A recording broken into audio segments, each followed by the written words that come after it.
Hi, this is Jeffrey Ritter. For the last couple years, I've been a miniaturist, and several of my friends, both here in the United States and abroad, have asked me, how do I do that? Well, this is how I'm going to do it for 2024. The National Association of Miniature Enthusiasts has an annual project challenge in which its members, and I'm one of them, selects one project that will go all year long. And my project is now known as Building the Vermeer House. I'm a proud member of the Raleigh Miniature Guild, and that group, along with others in North Carolina and in South Carolina, have been working on this project since early and mid 2023. So let's get started. I'll show you how it's done. The project was originally selected to build these three townhouses as if they were in Amsterdam. This is all being designed and selected for a gathering happening in 2 days in April 2024 when over 50 miniaturists from North and South Carolina gather together. I'm sure I will be one of the newest members there. It's amazing the decades of experience and talent that are represented in this amazing craft and art. Now, the base of these three houses is only under 13 inches, and the scale is 1:48, meaning 1 inch equals 4 feet. So something that's only 3 inches long, well, that's the equivalent of 12 feet in real life. The kit was cut from board and delivered as a package to be constructed by each participant with over 30 pages of instructions. Everything you see here had to be hand-built and installed in order to get this effect. Now, this was the prototype. And as you can see, when the front is removed, there's 9 rooms, 3 stories in each house with an attic, and wallboards, floorboards, flooring, lights were installed in this demonstration. Note the wooden shoes and tulips. Those are 3D printed in scale of 1/48.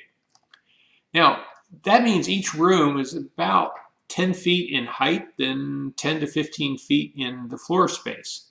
So each miniaturist was invited to finish the rooms in any way they like. There is no requirement at all. But it's Amsterdam, and I'm very fond of the golden age of Dutch painting. And inspired by those painters, including Vermeer and Rembrandt, I'm designing and building the project to appear as the living quarters and studios of one of those artists. That's right, indeed, Johann Vermeer, the man who painted The Girl with the Pearl Earring.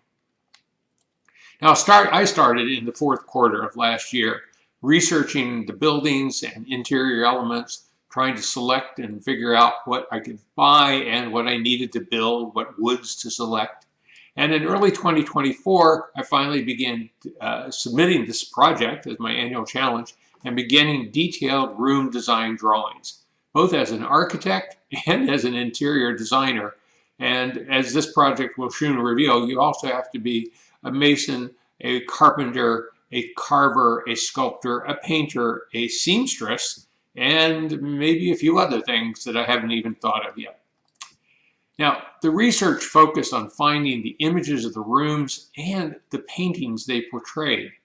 Now, I'm not going to try to reproduce the paintings in miniature, egad, but rather to show each studio with the props in the picture, the easel, the work table, as if the painter and his model had just left for a lunch break. To take this one picture here, notice how the detailed close-ups reveal what needs to be reproduced in miniature.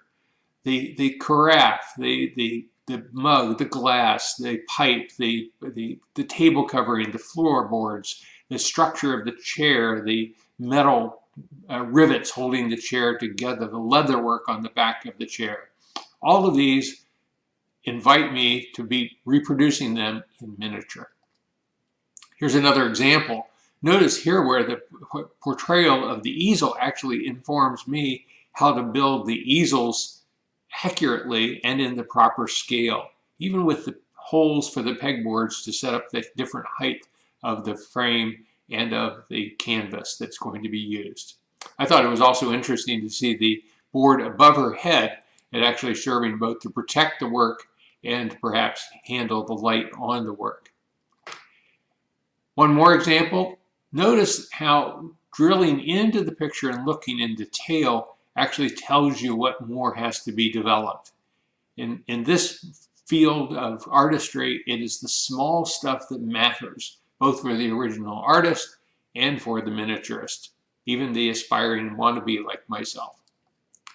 So here's some other paintings that were informative. Some of these came from a recent exhibit on the Dutch Golden Age painters at the North Carolina Museum of Art. Again, notice how much I'm able to find of details that I can then inform me as to what needs to be produced in the Vermeer house. We also looked at films about the painters, and as we would stop, we'd freeze the frame, we'd take a picture, and notice how this informed so much about the interior designs beyond just the paintings themselves. The structure of the wood, the beams, the flooring, all these details helped us, and helped me, better imagine what I was going to construct in the Vermeer house in miniature. Now, historical accuracy requires attention to the outside as well. This is a beautiful representation of the prototype, but I wasn't content just to paint. I wanted to build the exterior differently, and for that I could again turn to Vermeer. This painting by him, one of his few outside landscapes, tells us so much. Nothing there was fancy about the townhouses that sit beside canals below sea level. These were working buildings. This was a good example of a warehouse. I thought this was the best place to start. Notice that to be accurate requires focusing on the condition and then figuring out how to do the modifications or additions to create not one, but 3 authentic 1600 townhouses in 1/48 scale. There's bricks, there's shutters, there's wear and tear, there's variations in the type of window glass that actually appears within the frames of the windows. And so all of these are things that I had to figure out on my own how to do in miniature. Well, to begin, you need the bricks. I found a vendor in Romania who actually makes 1/48 scale bricks. They're real. He even produced me a special order of half bricks to better allow me to perfect the look. We had to calculate where and how many bricks were needed, how many were in each row, how many half bricks were needed to properly complete each space, which became more difficult with all the different variations in size of the windows. We had to basically map it all out and then do even test builds with these on a prototype of a photocopy to see how it all would work. Notice on the right that the bricks were overlapping the door. That required them to be cut and sanded to fit. Here's another sense of the size as the work began in process, and here's an in-process picture. As you can see, hundreds of bricks literally needed per inch. But before the bricks, something else had to be done. I had to sort and place the wooden and decorative elements that I wanted included. Test fit them, sand them as needed, select the stain color, stain them differently, glue them into place, age the wood, dry brushing of contrast colors, and do that for each of the 3 houses with variations to make the fronts just that, varied. The work proceeded into January with exterior construction of the timbers, the sizing of the shutters, finding shutter mounts in the proper scale, and then finally beginning the installation. That took most of the first quarter. By March 31st and April 1st, the exterior facing was substantially complete. Here's the picture of Vermeer on the left, and on the right you can see the completed work and a spool of thread to give you a reminder of the perspective and size. The shutters were made by hand. The aging and distressing of the bricks was done brick by brick, dry brushing different stains to create variation. It's really impressive, even up close, how a sense of feeling of authenticity can be achieved with time. So now the next step was to design and build the rooms in greater detail.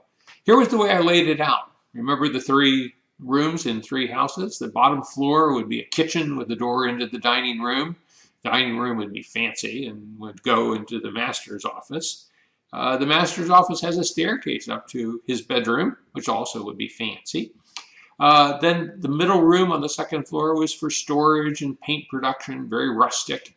The studio to the left would either be a servant bedroom or it might be one of the studios. Haven't yet designed it. And there's 3 studios on the top floor. And for each room, blueprints were sketched out, detailed inventories of furnishings and furnishings have been prepared. And I gotta tell you, every element begins to change as soon as real construction gets underway, just like a real house. You can see, if you look in the bottom right corner, how many different elements of furniture and furnishings will be just in the master's office. A 3D mock-up was built so I can test fittings and scale before doing work on the actual frame of the house that can't be undone. The structural elements were again developed, materials acquired, the floorings, wall treatments, ceilings, stairways, doorways, designed, cut, stained, produced, and installed, all in the first quarter of 2024. Take a look at this picture on the right, and I'm going to show you further detail. These Delft tiles, the blue and white distinctive tiles of Amsterdam, were used as the baseboard and were in this screen grab from a film. These actually serve to protect the plaster walls from the wet mops used to clean the floors. They literally were the baseboard protecting the walls. Now, none could be found in the proper scale. So, like anyone, I just said, well, I'll make them. Inspired by one of my true mentors and icons in our club, Jeanette Maupin, I started making hundreds of my Delft tiles by hand. Each tile is printed on paper and then double printed on and backing, and then coated with 3 layers of clear nail polish to give a ceramic glaze effect. As the work completed, we moved from the exterior of the house and I moved into the interior. Substantially, in the last few days, we've been able to get the interior construction substantially complete, at least for 7 of the 9 rooms. And the final building will still take me another 5 weeks to complete what's just on the walls, the flooring, and the structure before I actually begin with what's left. As you can see, a few pieces of furniture here properly scaled, just to give you a sense of what remains to be done and how it will all begin to come together. Here's the leading candidates for the 3 studios. I'm still pondering the 4th, as I mentioned, but notice how Vermeer used windows and lighting. This is one of his strengths as a painter, for which he was renowned. And notice the details, the goblet on the wall, on the table on the left, the map on the wall, the globe sitting on the cabinet in the back. And then the right, the grand piano she's playing even has a watercolor painted interior of the lid. Yep, I'm going to be doing that one too. So these are the rooms, and notice also the windows are different in their design. And some people feel that Vermeer would actually put window frames in place to give some variation from the windows actually in his home and in his studio. And I'll be doing the same, but if you actually look carefully back on the slides, you'll see there's no windows in those upper studios yet. That's right, you got to figure out how to cut them in and install them so they look just like the real thing. And with that, that's all is what more still to do. There are hundreds of things that will be taking the time throughout the year to do. Here's an inventory of the things that I've already acquired, designed, or selected materials to build. There's a lot to do, and it certainly will be an annual challenge with an estimated completion date of 1 minute before midnight on December 31st. Well, I hope this gives you a sense of the art, insanity, and challenges of doing miniatures at this quality level of detail. And I'll look forward to posting new videos at the end of each of the subsequent quarters, and perhaps some intervening stages if I have some interesting things to show. Thanks so much for your patience if you got this far, and if you have any questions, feel free to reach out to me on Facebook or other social media. Thanks again.